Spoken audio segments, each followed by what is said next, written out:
Karangalan sa buong tungkulin at paglilingkod sa buong pananampalataya upang mabuhay na kasama siya at mahalin siya ayon sa utos ng Diyos? Opo. Okay. Ano yung pinakamatamis na tawag mo kay Krisa? Mami. Mami. Okay. Tingnan mo nga si mami mo. Ay, ito ay. At pwede ba na mangako ka sa kanya ng tatlo? Tatlo pa rin.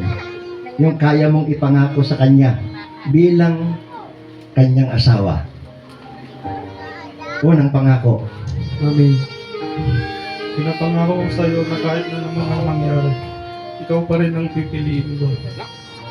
Pangalawa. Pinapangako ko sa iyo na magtitiwala ka sa akin palagi. Pangatlo. At lagi mo rin isipin na mahal na mahal kita. Palakpakan natin. Talaga. Hindi Tricia,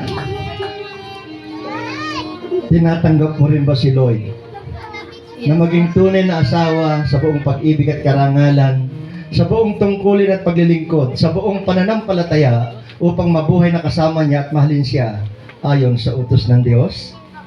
Ano naman yung pinaka matamis na tawag mo kay Lloyd? Daddy. Daddy. Okay, ano masasabi mo kay Daddy? Tatlong pangako.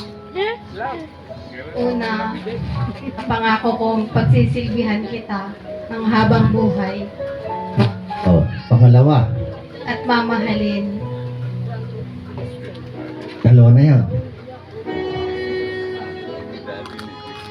Pangalawa. At Pangalawa yung mamahalin basta. pangatlo, Pangatlo,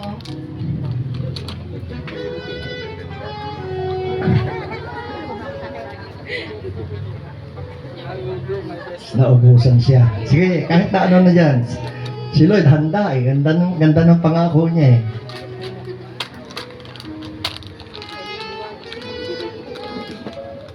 Dalawa lang pangako mo?